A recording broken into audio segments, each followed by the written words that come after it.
Didik TV KPM.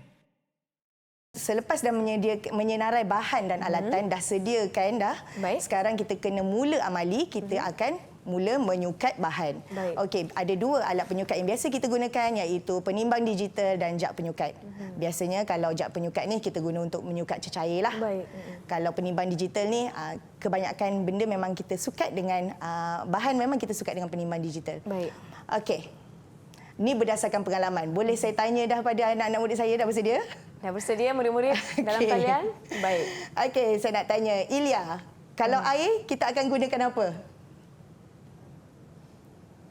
Jak penyukat. Jak penyukat. Betul ke? Cikgu?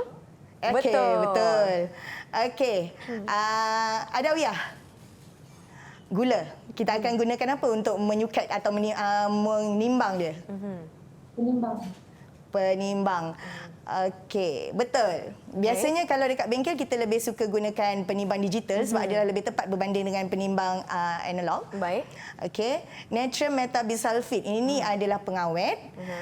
Jadi dia adalah sangat kecil bila kita timbang. Berdebar tak siapa lagi dua orang yang saya belum tanya?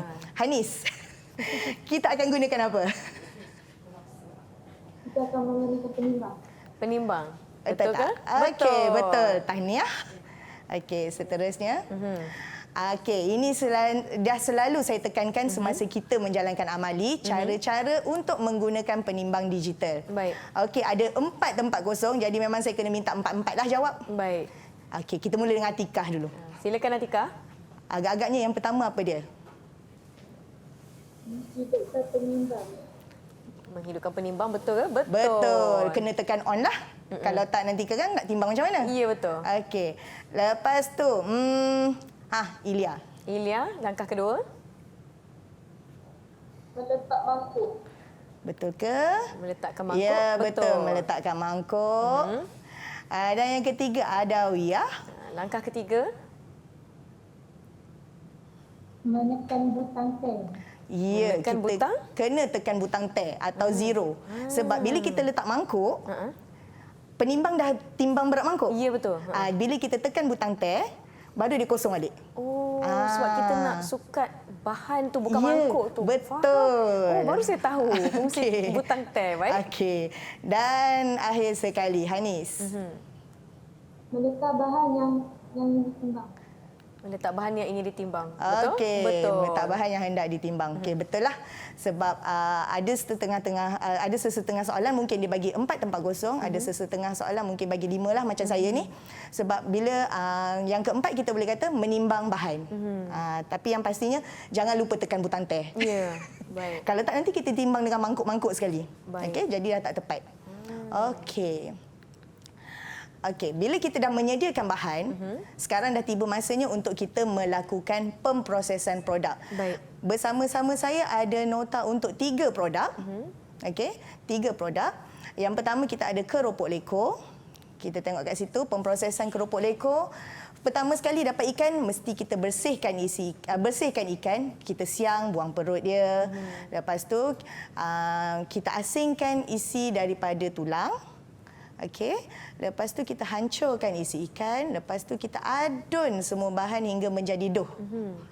Masa nak hancurkan ni tadi yang kita gunakan meat mincer. Mincer, penghancur Ya, daging betul. tadi. Baik. Sebab kalau tak kita dapat isi ikan kan dia macam seketul Betul. kan. Jadi kita hancurkan dia, kita gunakan meat mincer. Lepas tu kita adun semua bahan menjadi dough menggunakan mixer.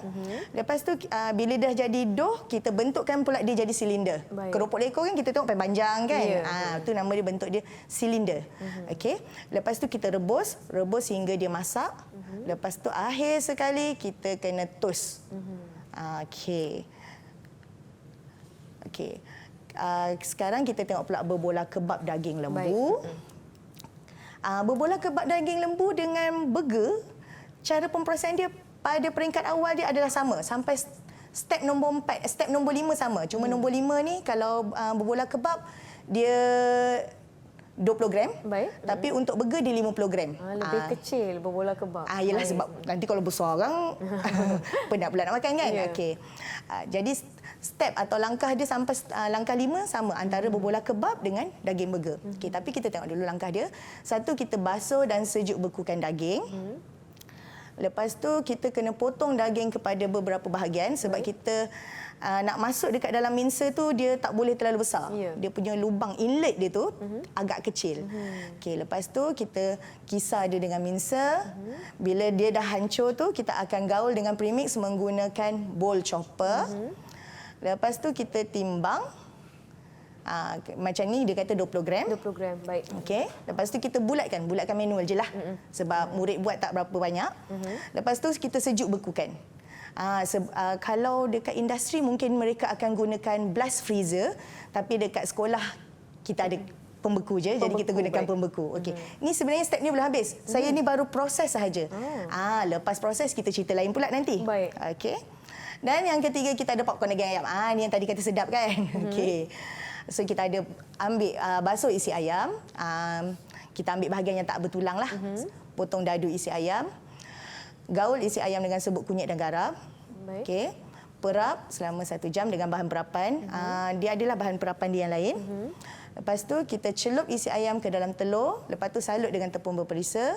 Lepas tu salut pula lagi sekali dengan serbuk roti. Lepas tu kita sejuk bekukan. Okey. Okey. Tiba sesi soalan. Dah tiba sesi soalan. Murid-murid di rumah pun boleh turut sama menjawab bersama-sama dengan murid kita di sini. Okey, tadi dah bagi kan sebenarnya kan. Cubalah jawab, okey? Baik. Berikut adalah langkah memproses kebab daging lembu yang tidak mengikut urutan yang betul. Okey, sila baca. Saya tak nak baca semua jawapan tu. Kita ada 5 langkah, A, B, C, D dan E. Okey. Ini bukan dalam turutan yang betul ya cikgu ya? Ya tak. Dia dah kacau bilaukan susunan. Baik. Soalan begini memang boleh ditanya dalam SPM lah. Okey. So, saya minta tolong Hanis. Okey. Boleh saya tahu jawapan dia ialah langkah 1 apa dia? Langkah 1. Langkah 1 jawapan dia A. A. Betul ke? Kisar daging menggunakan mincer. Okey. Betul? Betul. Langkah 2, Hanis juga lagi. Hanis. Langkah kedua. Suara Hanis hilang. Langkah Mikrofon. kedua adalah D. Boleh Hanis bacakan langkah D tu? Boleh. Gaul sebahagian daging kisar dengan premix menggunakan bowl chopper. Baik. Okey. Okey, sambung Atikah. Atika. Bagi 3 terus jawapan. Langkah 3, 4 dan 5. Silakan Atika. Gaul sebahagian daging kisar. Lepas D. Timbang berbelah kebab. Daging seberat 20 gram. Baik. Last adalah C. Bulatkan berbelah kebab daging yang telah ditimbang. Okey, bagus. Tahniah.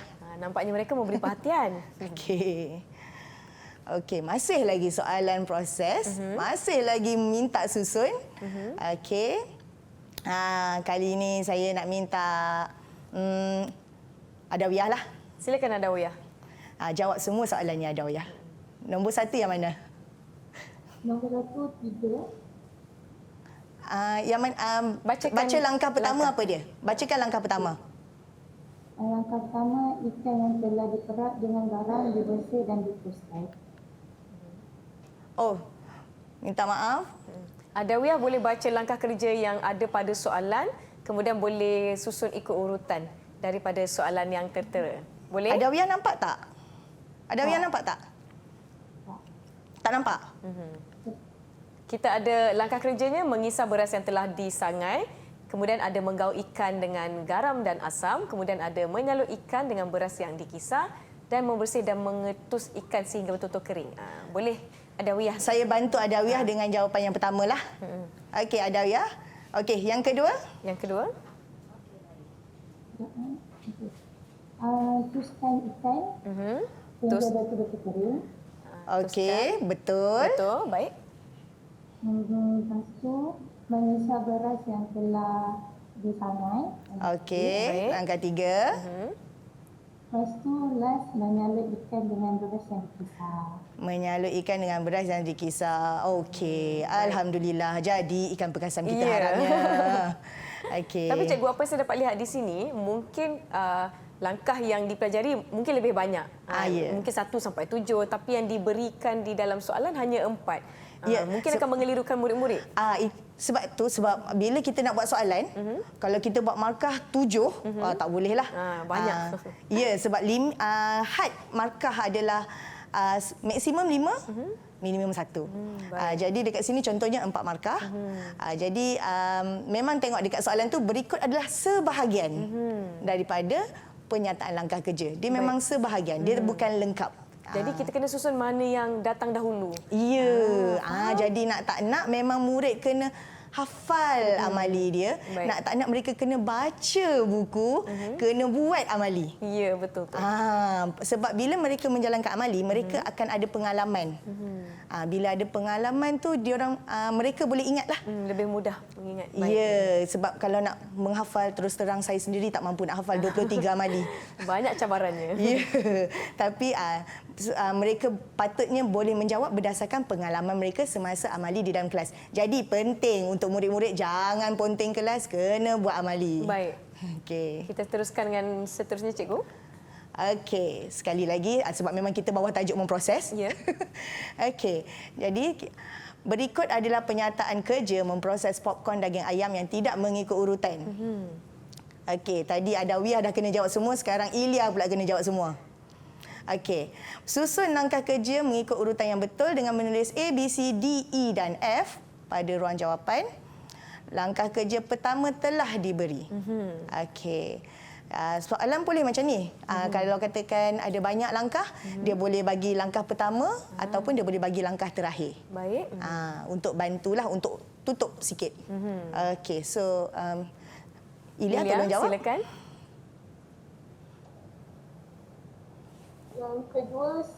Langkah kedua C, tak nampak jawapan. Tak nampak jawapan? Tak apa, saya bantu. Boleh? Okey dah. Yang langkah kedua C iaitu menggaul isi ayam dengan kunyit dan garam. Baik. Langkah ketiga D, memerah isi ayam dengan bahan perapan selama 1 jam. Langkah keempat A, mencelup isi ayam ke dalam telur. Langkah kelima E, menyala isi ayam ke dalam tepung berperisa. Dan langkah keenam F, menyala isi ayam dengan sedak roti. Okey, betul. Tahniah Ilya, terima kasih. Okey. Didik TV KPM